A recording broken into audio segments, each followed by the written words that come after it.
Welcome to the CBS Radio Mystery Theater Archives, the only YouTube channel which has the original classic episodes of the CBS Radio Mystery Theater in order with no ads. Thank you for listening, and now, enjoy the show.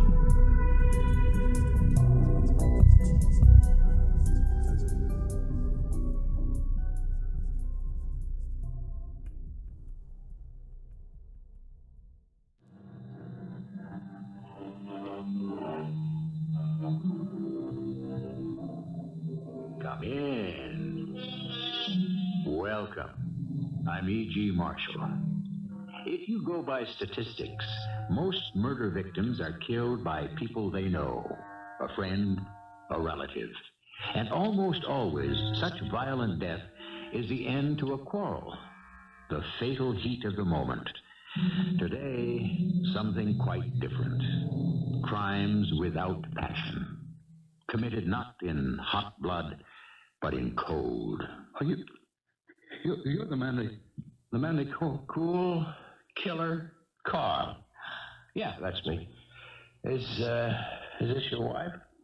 What are you going to do to us? I wish you wouldn't point those guns. Well, you can't come in here like this. Well, of course he can. He can spend the night. Shirley, what are you doing? This man is a killer. He's a wanted man. I don't care if he is. He's a human being, isn't he?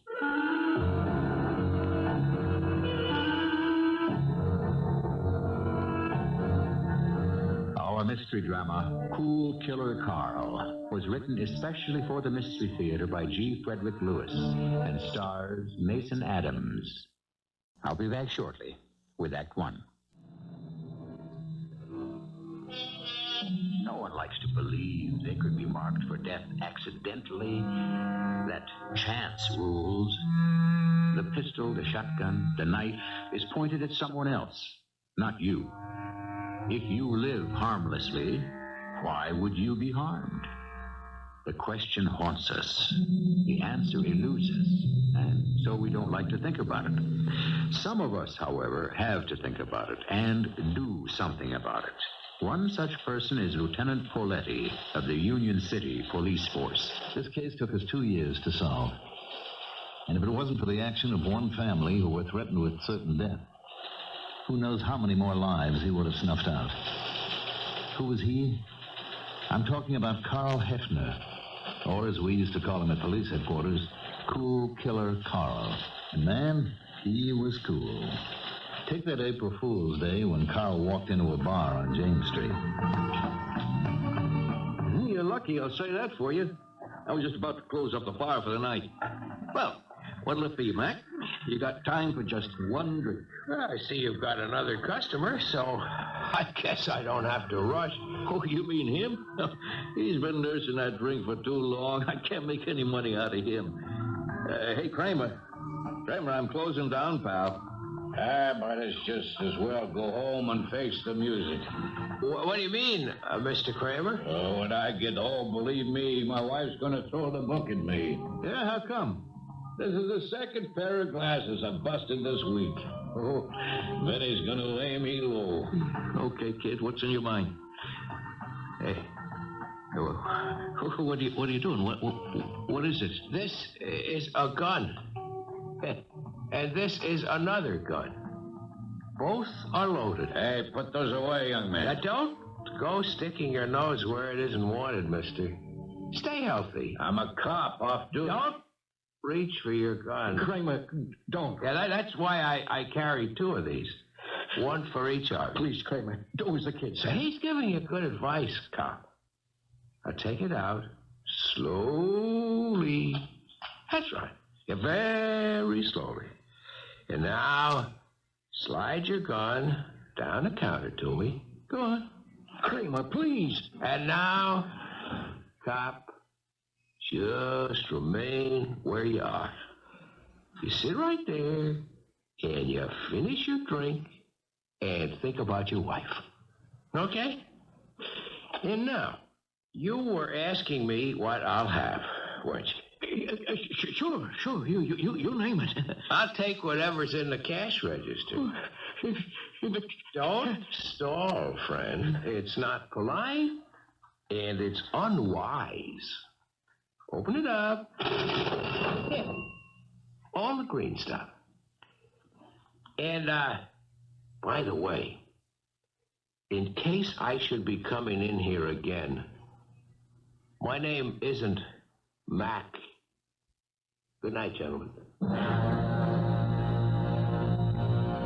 Any sign of him? That kid must be an Olympic champion sprinter. When I got out to the street, he was but nowhere. I ran up the corner, James in front, no one. Back down the other way to Maine. Not a trace. There's no crowd this time of night for him to disappear into. He's just fast. Oh, you'll get him. Feel like such a darn fool. Me, a cop, and this happened. Oh, believe me, Kramer, I'm just as glad there was no shooting. Oh, boy. Wait till Poletti hears about this. Who's that? The lieutenant. Oh, but that fella had the drop on you. You had no choice. Yeah. Let me have my gun, will you? Yeah, take it. Don't let it get you down, Kramer. I'm only out $60. My life's worth a darn sight more than that.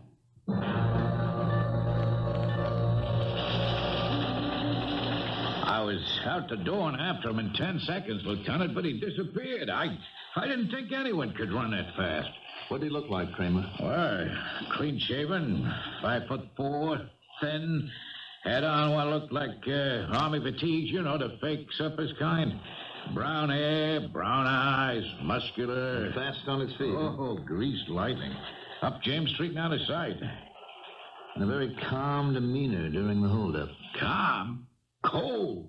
2 guns, you said, hmm? Yeah, 44s, both of them. Mm-hmm. I hate guessing, Kramer, but I'd say that's the same guy who's been keeping the other precincts jumping. Holding up neighborhood saloons since last Christmas. Now, how long is that? 4 months. Mm-hmm. He waits till closing time, and then he hits. I feel so darn dumb. Take a look at these reports, Kramer. Let's see. Here's one. Yeah, I'll bet on it. Here, listen to this. Male, 25. Same description. Held up Ferretti's bar on Chestnut. Bartender described the assailant as very young, very calm, very cool. Unless he's got a twin, Kramer, it sounds like yours tonight. Yeah, well, I'll type up my report. And, hey, thanks for being so, benevolent.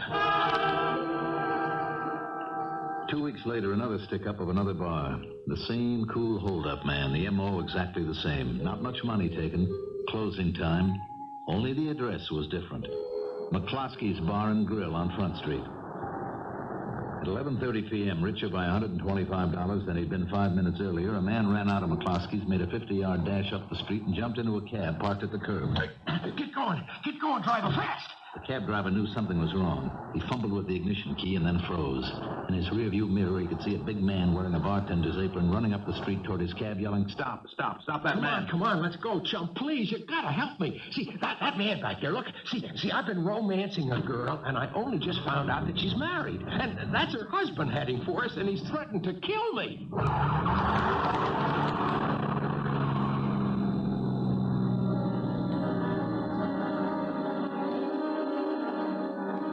We got the story later from the taxi driver. He thought he was doing his passenger a favor. We told him he sure was. A $125 favor. Weeks went by, and I'm ashamed to say months. Our mysterious gunman racked up a total of $4,000 lifted from grocery stores, liquor stores, bars, and laundromats. Then, finally, that fateful Monday. We held our usual weekly quarterbacking at the station house, all hands on deck at 7:45. Patrolman Kramer, the only man on the force who had seen our elusive hold-up man at close quarters, had the floor. Of course, I would have seen him better if I hadn't broken my glasses that day. But this drawing the art boys had come up with resembles him pretty well. Now, there are 2 known facts that we have to go on. 1, this young punk is going to go right on robbing. He's too successful and he's too cool to stop.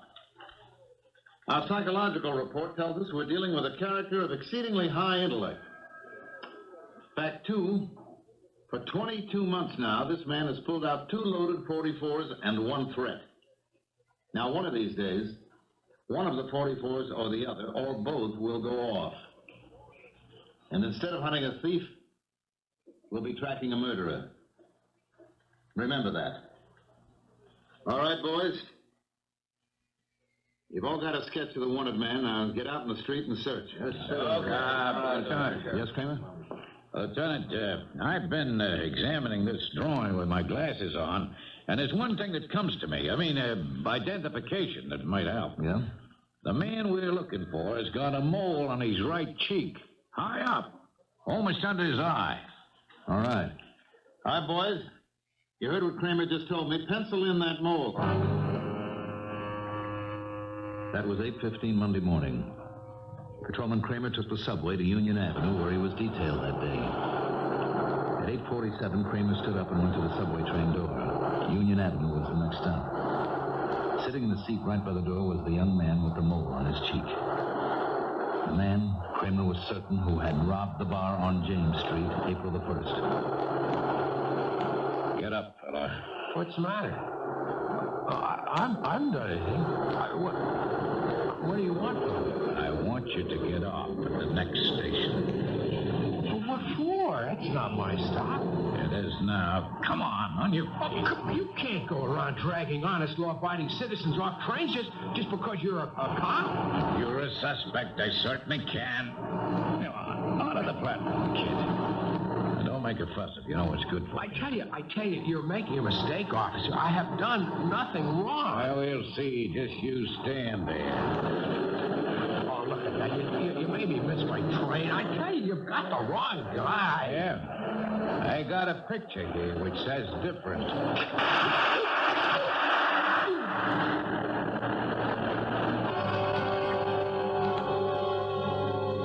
Patrolman Kramer was killed instantly. His murderer disappeared. I had said that it was only a question of time. Kramer's death was the answer.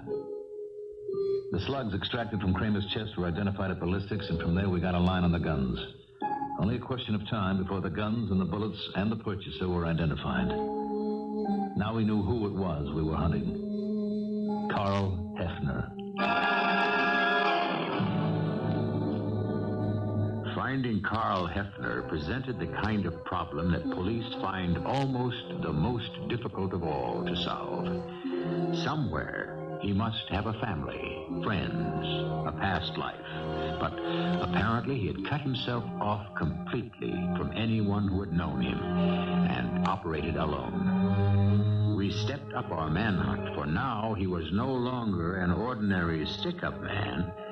He had killed a cop, and without doubt, there would be other deaths. I'll be back shortly. Headlines screamed in Union City, in the state, in the entire country. Cool Carl kills. The young man who robbed without apology, now killed without regret. People went to work, looking over their shoulders, wondering if they'd be next. The heat of notoriety was on the cool killer, but it was also on the police to stop him before his guns fired again. We took men from anywhere they could be spared. Beefed up the street patrols, the squad cars, and the detective division. The search took Detective Wallicott from our precinct to a movie house the night of the 4th. They were showing an old war movie, the Japanese attacking Pearl Harbor. In a back row, apparently dozing, sat the man we were looking for. Detective Wallicott recognized him. Wake up, Hefner. What's the matter? What is it? You just open both your eyes, you'll notice I got my gun pointing straight at you. Now hold your hands up high. Oh, my. What do you think you're doing? Now stand up slowly. Are you Carl Hefner? Who? Carl? I never heard of him. No kidding. You don't even read the newspapers. All right. Move out to the aisle. You haven't any right to do this. I'm a police officer. You're under arrest. Now march up the aisle into the lobby. Up there, through those swinging doors. Hey, watch it. Sorry, I stumbled. I'm just not awake yet. I didn't mean anything. I'm right behind you. Now march, and no tricks. I don't want to use this gun in a crowded theater, but I will if I have to. Push open those swinging doors. Yeah. Why, Scott? I'm sorry. I didn't mean to let that door swing back in your face like that. Stop that man!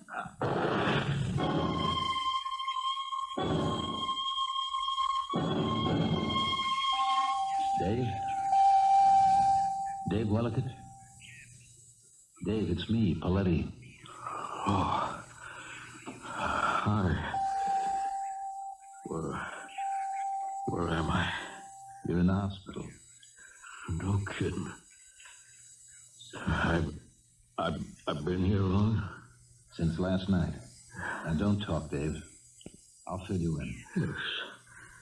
Something tight on my chest. I'm strapped up clear to my neck. What happened? He fired at you point blank. 3 slugs in the chest. No kidding. I'm still here. You don't know the half of it. That cool Carl leads a charmed life. I questioned the guy behind the candy counter, Dave. He saw the whole thing. He saw you bring Hefner into the lobby, Hefner in front of you. He turned around and pushed the swinging door into your face. And when you got the door open, he let loose with both guns and was out of there before anyone knew it. I remember.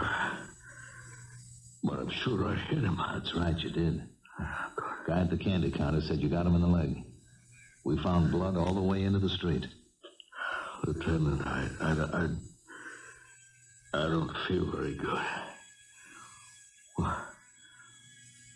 What are my chances? They're good, Dave. Very good. You were on the operating table from midnight until 4 this morning. They took out 3 slugs and then sewed you up. They took bullets out of my chest. And I'm still here. That's it.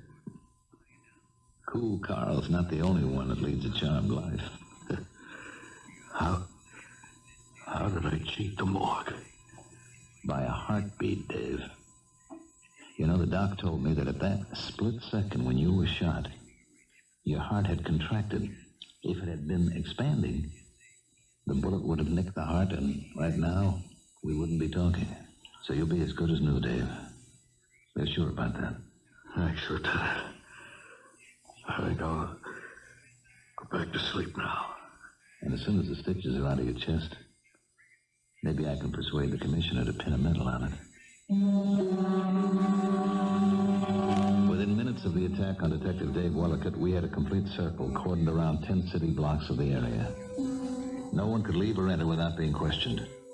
What we didn't know was within minutes after the shooting, Carl Hefner was ringing the front door bell of an unsuspecting family of 4. Mr. and Mrs. Edward Cable and their 2 small children. This is the way that encounter was pieced together for the police later. All right. Hold your horses, I'm coming. Shirley, be sure to put the chain on the front door before you open it. You know what they said on television. Okay, hon. I guess you know who I am. Yes. Is that gun loaded? Well, they both are. I just shot another cop. Now, do as I say, and nothing will happen to you. Take your foot out of the door. Shirley, what is it, dear? Who is it? Good evening, sir. I just told your wife to take it easy, not to panic, to keep calm, and nothing will happen to you.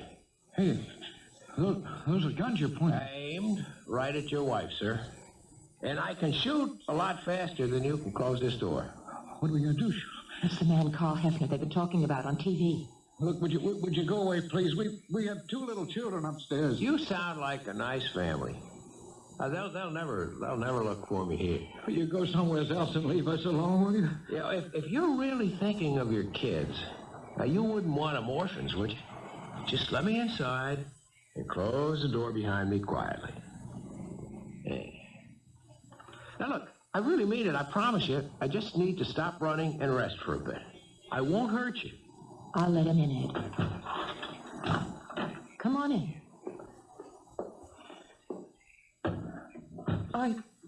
Are you the man they called? Yeah, that's me. And now, about your children. They're upstairs. They're watching television. Well, I think it's about time that they went to bed. I've been thinking about this. I don't really think you should spend the night here. Of course he can, Ed. I've got some blankets. I'll make you comfortable on the sofa. You out of your mind, Shirley? What are you doing? This man's a hunted criminal. Sit over there, Mr. Hefner. Didn't you hear what I said? This man is a killer. I don't care if he is. He's a human being, isn't he? Shirley, I don't get you at all. Here you are in the kitchen making a pot of coffee. I must be dreaming. Why not? If we have people over in the evening, we always give them coffee. For heaven's sake, he's not exactly an invited guest. Oh, I wonder if I've got any cake left over from yesterday. Look, maybe I can just quietly lift up the kitchen telephone and get some help. I wouldn't do that if I were you, mister. What? Do what? Take your hands away from there. Leave the phone alone, okay? Unless you want me to rip it out of the wall. Carl, you sit down there and have some coffee.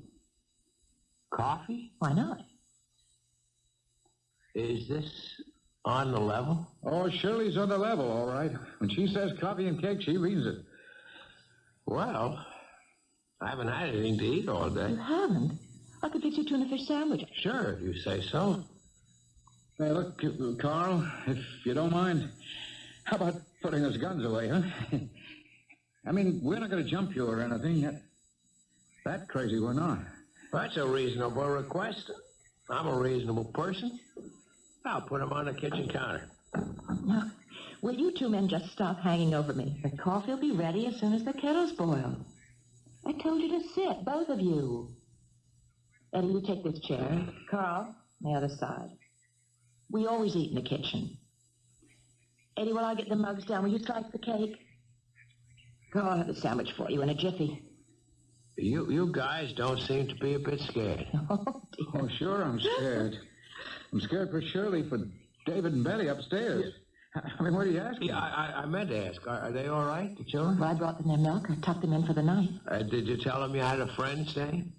Well, there's time enough for that in the morning. What's that? Oh, I don't believe it. Put those guns down, silly. Is the water boiling? All right, now, let's all have a quiet cup of coffee. And, Carl, you eat. It's a sandwich. I hope you like it. I don't want to hear another word out of you, young man, until your plate is clean. You know, you sound just like my mother.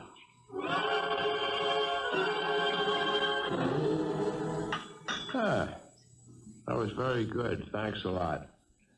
How long do you think you'll be, Staying here? Well, that depends. You know, I suddenly realized I didn't know your names. Oh, Ed Cable. And your wife's name is Shirley, I know that. And the kids are David and Betty. Is that right? And what do you do, Ed? You mean for a living? Yeah. I teach mathematics at Union City High. Shirley works in the same school. She works? Well, who takes care of the children? Well, she does. She's both a mother and a teacher. How? Well, what does she teach? Oh, I'm not exactly a teacher, Carl. Shirley's a guidance counselor. Wait, what's that? Carl, you're bleeding. There's blood all over your leg. Oh, yeah. I thought I'd stopped her with my handkerchief. Turn around in that chair. Now stick your leg out. Oh, Ed, will you look at that? The boy's hurt. Roll those trousers up so I can take care of it. Lady, you're crazy. I mean, I've shot 2 cops, and today one of them nicks me, and you, holy God. You don't know my wife, Carl. If she wants to help someone, nothing's going to stop her. I'm not helping anyone but me. Now you go get some bandages, Ed. They're in the medicine chest upstairs. I'm not going to have blood all over my nice new linoleum kitchen floor.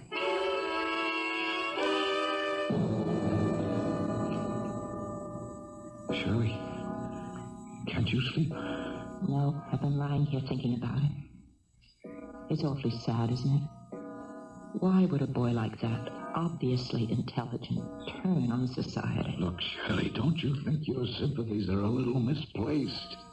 Carl Hefner's a murderer. The whole city's looking for him. I don't know. He's so young. You've fed him, you've cleaned off his wound, you've bandaged it, given him a blanket and a pillow. How about thinking of David and Betty? Do you think they're safe with this crazy guy in the house? He wouldn't hurt them. He promised. Promised? You think this trigger-happy kid, do you think he knows the meaning of the word? Okay, I'm all for understanding, and well, if you're stalling for time, that's fine. It's okay by me, Shirley. But all I'm saying is, we gotta have a plan before he kills us all. There's someone on the landing. Get up, you two, Carl. Stand up against the wall. What is it? What are you doing? Turn around, both of you. Face the wall. I don't want to see you when I pull the trigger. You can't mean it, Carl. Why? Why? You don't hear the police outside, do you? You don't know anything about them. I might have known. Coffee and cake and mothers.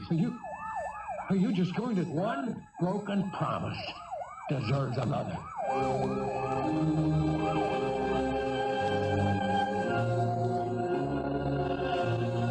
In the underworld, the code of the criminal rewards treachery by death. Cool Killer Carl is obeying that code. The sanctity of life, he never heard of it. To him, it is not a matter of revenge, but justice.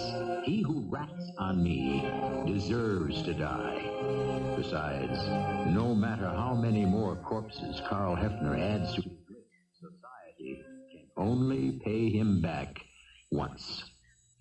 I'll be back shortly. Here is a young man who is killed without compunction. Is he normal? Abnormal? Psychopathic? What difference by what name he is labeled? For some reason, he is revenging himself upon society. Without his guns, what kind of person is he? Afraid? I never thought it would end like this. Shot in the back by a coward. Who's a coward? You carry the lookers in the eye when you do it. Are you going to ask the children to bury their faces in their pillows when you shoot them so you can't see them looking at you? Shut up! I'm not going to turn around, Carl. Those police outside, we didn't call them. You're as good as dead if the cops walk into this house. I told you both to play it cool and you wouldn't get hurt. How dumb can a wise guy be? I swear we didn't call the police. Oh, yeah? Why have they turned off the siren? I changed my mind. I'm taking your wife downstairs, Ed, with me. Now, if any cops come to the door and she doesn't give them the answers I want to hear, she gets a hole in the back of her head. We didn't call the cops, I swear it. And then I'm coming up here for you, Ed, and the children.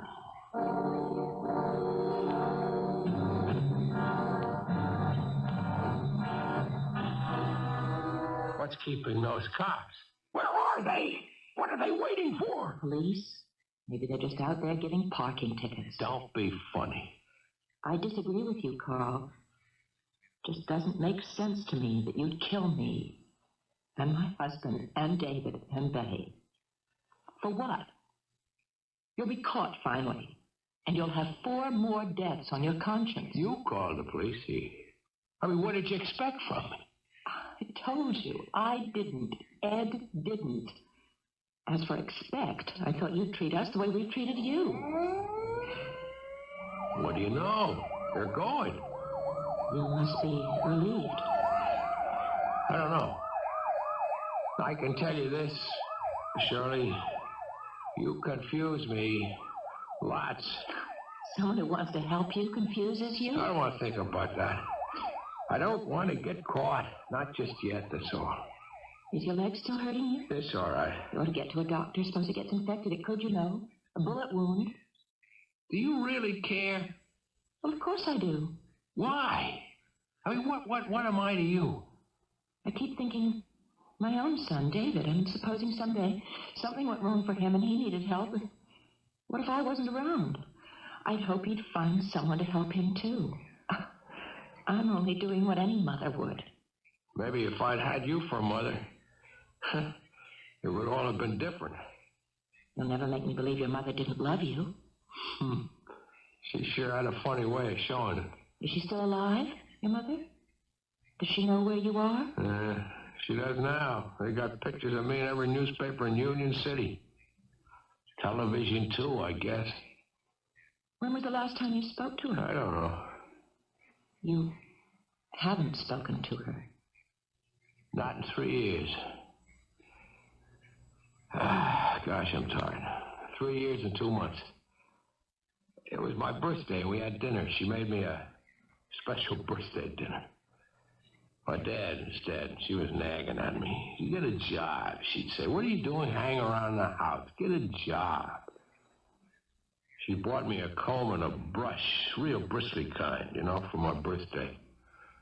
I kept taking it, what she was saying, and I kept eating the cake that she made. She always makes cakes for me. And then I walked out of the house. I never looked back. I didn't even take my new comb and brush she gave me. I never saw her again. You never even phoned her? But you should talk to her. Does she live far? Well, in Barrett Hills, right outside of the city. Get a job. I guess I'm sorry about one thing. In all this time, I didn't do one thing to make my mother proud. Done it all wrong. But it's too late now. They'll get me to the cops. They don't kill me, I'll go to the chair. You could make it easier for your mother, if she saw you before. I guess. I'd like to see her, too. They say if you're on death row, they give you one last wish. One last meal and one last wish. So I'll tell them I want to see my mother. Bring her here. Why wait, Carl? Maybe you won't get that chance. I wasn't the first to shoot. Sure, I threatened with a gun, I know that, but the other guy always had his finger on the trigger before I did. I believe you. When I was a kid in school, nobody took me seriously. I was a school joke, you know that? I was always dropping things. I was always breaking things. Clumsy Klutz Carl. That was my nickname, Carl the Klutz, when I was a kid. And I sure changed everybody's opinion. Just by showing her a muzzle of a 44. And with 2 44s, yeah, they believed me twice as much. With threats, sure, but you didn't have to be taken at your word. Oh, boy, they knew I wasn't kidding around. I had to do that, don't see, for my own self-respect. Carl, tomorrow morning, if I get your mother on the telephone, will you talk to her? Oh, you mean just like that? I'm going up to bed now and have a look at the children to make sure they're all right. And you go to sleep, too, right here on that sofa. And in the morning, I'm coming down and get your mother on the telephone, and I want you to talk to her. You think I should? Good night, Carl.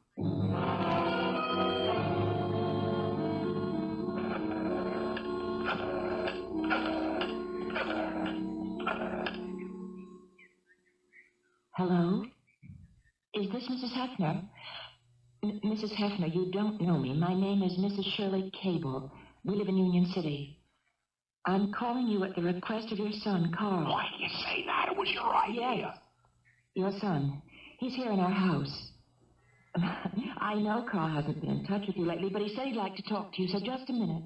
Please hold on. It's your mother, Carl. She's on the other end. Well, Ma? Yeah, I know. Yeah, fine. How are you? What I've been doing? Well, lots of things. Well, I had a job in the filling station. Yeah, some work on cars, mostly pumping gas. Yeah. Well, no, wait a second. Listen. I had a real nice job for a pretty long time stacking books in the library. No, not the one near home, the big one downtown in the city. What do you mean, why didn't I keep one job? I had to try them out, didn't I? I mean, you were always after me to get a job. Well, I got jobs. I got lots of jobs. So what? So do you have to believe everything you read? Yeah, that was me. So what? Now, Look, Ma, just listen to me, Ma. I didn't want to call you in the first place, but this lady where I'm staying, she said that I should. Oh, boy, I knew you'd still be after me. You never changed, do you? You never... Ma, Ma, are you crying? Oh, Ma, don't do that. Please don't cry. I didn't mean that, honest, I didn't. Listen to me, Ma. Whatever they say about me, they don't know anything. I mean, some of it's true, what I did, but not all of it. Ma, you gotta stop crying. Yeah, I believe you. Yeah, I do too, Ma. I do love you. Sure I do. Yeah, and I miss you. I've missed you lots of times. I get so lonely sometimes. But I had to go away from home. Well, you never listened to me. Oh, no, you didn't. See, listen, Ma, I had to make people listen to me. Come home? I can't, Ma. I gotta lay low. Yeah, I wish I could see you, too. Hey, Ma, if everything goes wrong, and they get me, I promise you I'll see you. I'll make them get you to come see me. Oh, Mom, don't. Please. Hey, Shirley, will you please talk to him? I can't anymore. Mrs. Hefner, this is Mrs. Cable. Yes, he's all right. I know he's a good boy. Mrs. Hefner, you can't blame yourself. I'm sure you did. And whatever Carl's done, I'm sure he's deeply sorry. I certainly will, and you take care of yourself too, Mrs. Hefner. No. Don't thank me, Mrs. Hefner. It was Carl's idea. Yeah? Goodbye. You have to say that. I never thought to call her. It was your idea. No, not really, Carl. Deep down, you want to speak to your mother. I know you did. They're going to get me. I know they will. It's a blessing, I guess. I've been running away for years and years. Running since I ran away from home. Your mother told me to tell you that she always loved you. And I should be sure to tell you that. She said that? Always? Yes, she did. Now come along into the kitchen. I'll bring the children their breakfast, and then you and Ed and I will have some breakfast, too. Carl Hefner kept the Cable family prisoners in their own home all that morning. He watched television down in the living room, staring at the special news bulletins about his escape and the wounding of Detective Wellicott. While he watched, Mr. and Mrs. Cable had a hurried consultation in their bedroom. We can't go on like this, Shirley. Hour after hour, just waiting for what? You got to get the kids out of this house. He's calmed down, Ed. He really has. Yeah, for now. I think I could make him give himself up. Not in a million years. Don't count on it. He's erratic. He's irrational. You're wrong, darling. You should have been there when he called his mother. He can be weak. Darling, you know I respect everything you stand for and do, but this isn't some rejected teenager in school that you can steer with guidance counseling. Carl Hefner is killed in cold blood. He's way past the point of being able to return. Oh, please, don't do anything. Wait, just a little longer. No, listen to me for a minute. Let's tell them our kids are really going stir crazy. They're not used to being kept in all day, and I just can't keep them in the house any longer. And if he'd be a good fellow and let us all out of the house for a breath of fresh air, we won't do anything that would jeopardize his safety. I'll promise him that if I have However, to. don't promise. Shirley, see him for what he is, please. Honey, I have to think of our safety first. Well, you'll have to make those promises to him yourself. I can't. He trusts me. Okay. I'm not asking you to. You just go get the kids ready and leave the rest to me. At 3:35, I got a telephone call from Ed Cable from the street phone booth. They had run from their home 10 city blocks. He had his family safely with him, and they were going to his mother's. At 3:45, we had the Cable house surrounded. Carl Hefner? Carl Hefner. We have this house surrounded. This is the police. Come out quietly with your hands up. Come out, Hefner, with your hands up. You haven't a chance. Don't waste your ammunition, Hefner. You're just making it harder for yourself. We have 20 trained marksmen waiting to pick you off. Come on out. Live a little longer.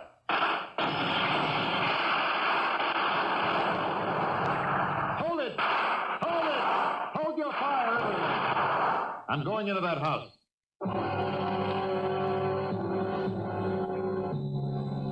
No one on the first floor. I made the second. Kicked open the door to a room facing the street. There, lying on the floor in his own blood, was the young man. Get out of here. Get out. You've been hit pretty bad, kid. Not me, you want. I live here. I belong here. Carl Hefner, it's you we want. You don't want me. I'm not him. I'm not him anymore. Bring up a stretcher, boys. We've got him.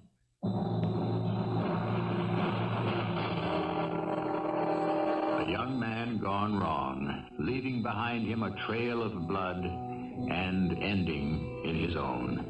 A young man so sure he was misunderstood, that nobody cared, that his worth was unrecognized. 6 months later, cool killer Carl paid the supreme penalty. But in his final earthly hours, he was granted his wish. His mother came to see him. And when she left, it was reported this troubled youth seemed calmer. At long last, he had found peace. I shall be back shortly. It has been said that somewhere between self-love and self-hate lies the balance of a peaceful mind. Overweigh either on one side of the human scale, and the result can be self-destruction. We've told this story of Carl Hefner in order to shed some light and perhaps even sound some warning. A psychological misfit? We'd rather remember him as a man who thought he was unloved. Our cast included Mason Adams, Marian, Seldes, William Griffis, Ian Martin, and Mandel Kramer. The entire production was under the direction of Hyman Brown. I hope you enjoyed this episode of CBS Radio Mystery Theater. If you've enjoyed this and want to hear more, please subscribe to this channel. You can also visit my other YouTube channel by searching Mr. Brian McCarthy